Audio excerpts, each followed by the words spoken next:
Hello my dear students, welcome back to one more class. आज की इस class में हम स्टडी करने वाले हैं ऑर्गेनिक केमिस्ट्री का एक बहुत ही इंपॉर्टेंट टॉपिक। जब आप इस टॉपिक को ध्यान से पढ़ लेते हैं तो आपको क्लास 11th और क्लास 12th दोनों के लिए ये काफ़ी हेल्पफुल हो जाते हैं। इवन कॉम्पिटिटिव बोर्ड एग्जाम्स के लिए भी हेल्पफुल रहेगा। तो आज का जो टॉपिक है वो है इलेक्ट्रोफिलिक सब्स्टिट्यूशन रिएक्शंस।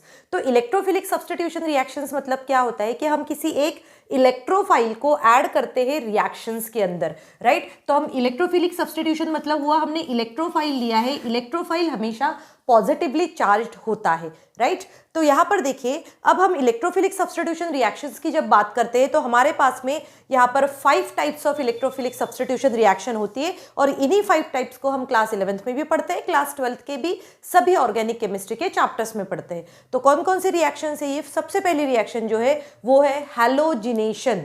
और आज की इस क्लास में हम स्पेसिफिकली हैलोजिनेशन रिएक्शन ही स्टडी करने वाले हैं। हैलोजिनेशन रिएक्शन का मैकेनिज्म स्टडी करेंगे ताकि ये रिएक्शन हमें करने में काफ़ी इजी रहे और हम इजी तरीके से इसको मेमोराइज कर सके और इसकी फर्दर रिएक्शंस को भी कर पाए। सेकंड होता है नाइट्रेशन, जो मैं ये जो आने वाली जो लेक्चर्स रहेंगे उन सभी लेक्चर्स में ये पांचों रिएक्शन जो है वो आपको विथ मैकेनिज्म समझाऊंगी। तो एक हैलोजिनेशन होता है, नाइट्रेशन होता है, सल्फोनेशन होता है, Friedel-craft alkylation and Friedel-craft acylation.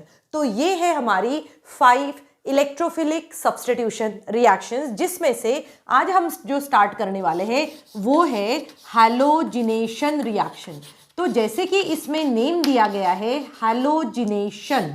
Halogenation it means हम इसमें ऐड कर रहे हैं हैलोजन एटम, राइट। हैलोजन जब हम ऐड करते हैं किसी भी बेंजीन में, अब ये है हमारी बेंजीन रिंग, इस बेंजीन रिंग में जब आप हैलोजन ऐड करते हो, हैलोजन ऐड करने का मतलब ये हुआ कि आपने बेंजीन रिंग में आपने यहाँ पर एक क्लोरीन मॉलिक्यूल को ऐड किया है। क्या किया है? एक क्लोरीन मॉलिक्यूल को ऐड किया है। और ये जो रिएक्शन जो हो रही है ये हो रही है in the presence of anhydrous AlCl3, in the presence of anhydrous AlCl3। ठीक है, ये बहुत ही इजी सी रिएक्शन है जिसमें क्या हो रहा है, जिसमें बेंजीन जो है ये कन्वर्ट हो रहा है क्लोरोबेंजीन में। किसमें कन्वर्ट हो रहा है? ये क्लोरोबेंजीन में। और जैसे कि ये सब्स्टिट्यूशन रिएक्शन है इसीलिए बेंजीन में से एक H को सब्स्टिट्यूट करता है हैलोजन। ठीक है, तो ये हुई हमारी इलेक्ट्रोफिलिक सब्स्टिट्यूशन रिएक्शन। अब देखिए, इसका मैकेनिज्म जो है वो हमें समझ में आना चाहिए। बोर्ड एग्जाम में भी इसका मैकेनिज्म जो है, ये मैकेनिज्म आपको डिस्क्रिप्टिव मैनर में भी आता है और अगर एक बार आपको मैकेनिज्म समझ में आ गया तो आप ये रिएक्शंस को बहुत ही इजी तरीके से कर सकते हैं। तो मैकेनिज्म क्या होता है, मैं 3 स्टेप्स में आपको इसका मैकेनिज्म समझाऊंगी। जो हमारा स्टेप 1 जो होता है, स्टेप 1 में हम देखते हैं कि किस तरीके से जनरेशन ऑफ इलेक्ट्रोफाइल होता है। क्या होता है? Generation of electrophile. It means electrophile generate कैसे होता है ताकि वो बेंजीन से रिएक्शन कर सके। तो यहाँ पर देखो बेटा, यहाँ पर हमारे पास में क्लोरीन हमने लिया तो क्लोरीन में Cl2 इस तरीके से अटैच रहता है और अब है क्या है हमारे पास में है एनहाइड्रस AlCl3। अब देखो AlCl3 का अगर आप नेचर अगर देखोगे तो AlCl3 का नेचर क्या होता है? AlCl3 को कहा जाता है लुईस एसिड। क्या कहा जाता है? Lewis acid. और लुईस एसिड वो होते हैं जो इलेक्ट्रॉन डिफिशिएंट रहते हैं। क्या रहते हैं? Electron deficient. अगर ये इलेक्ट्रॉन डिफिशिएंट है तो ये मतलब रेडी है किसी के पास से भी इलेक्ट्रॉन को लेने के लिए। अगर अब ये रेडी है किसी से भी इलेक्ट्रॉन लेने के लिए तो ये Al क्या कहता है इन Cl के 2 मॉलिक्यूल में से कि भाई तुम अपने इलेक्ट्रॉन लेकर हमारे पास आ जाओ, तुम अपनी इलेक्ट्रॉन पेयर लेकर हमारे पास आ जाओ। तो इन दोनों में से एक क्या करता है, अपनी इस इलेक्ट्रॉन पेयर को लेकर पहले तो ये अपने तरफ खींच लेता है, पहले तो ये क्या करता है, अपनी तरफ खींच लेता है और उसके बाद में ये इलेक्ट्रॉन पेयर जो है हमारी, ये इलेक्ट्रॉन पेयर ये लेकर किसके पास जाता है? Al के पास जाता है। और जैसे ही ये Al के पास चला जाता है, यहाँ पर देखो ये तो अकेला पड़ गया, ये Cl क्या हो गया? अकेला पड़ गया। ऊपर से इसने अपनी इलेक्ट्रॉन पेयर किसी को दे दी, मतलब इसको Cl को दे दी कि भाई तू ठीक है, दोनों इलेक्ट्रॉन तू ही ले जा, मुझे इसकी ज़रूरत नहीं, और इसीलिए इस Cl के ऊपर आ जाता है पॉजिटिव चार्ज। क्या आ गया उसके ऊपर? Positive charge. फिर से समझो, पॉजिटिव चार्ज क्यों आ गया है?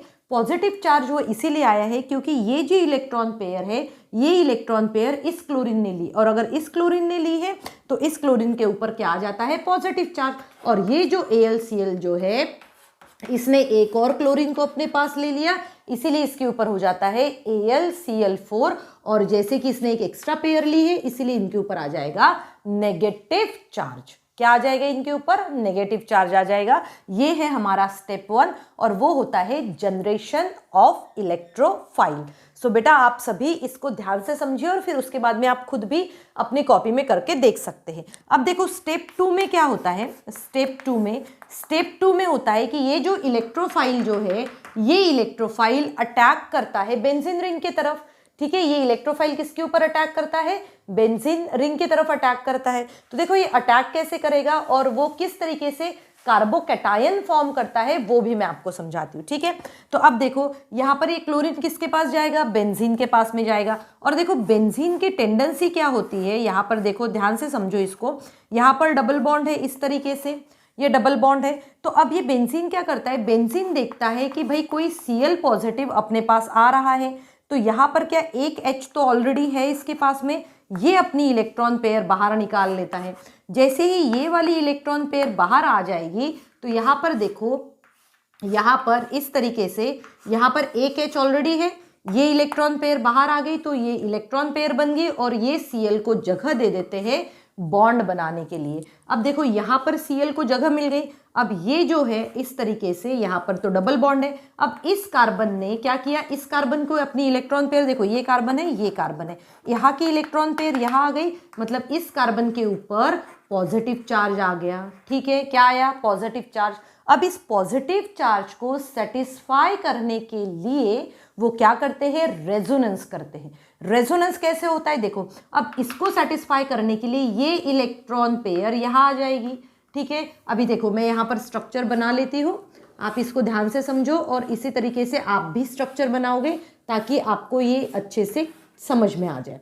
ठीक है, तो यहाँ पर एक H ऑलरेडी है, यहाँ पर Cl ऑलरेडी है, यहाँ पर एक H ऑलरेडी है, यहाँ पर Cl ऑलरेडी है। अब देखो क्या हो रहा है, ये इलेक्ट्रॉन पेयर यहाँ आ रही है, मतलब ये हो जाएगा डबल बॉन्ड, ये तो ऑलरेडी है ही इसके पास में। अब इस यहाँ के कार्बन ने अपनी इलेक्ट्रॉन पेयर दी, इसीलिए इस कार्बन के ऊपर आ जाएगा पॉजिटिवली चार्ज।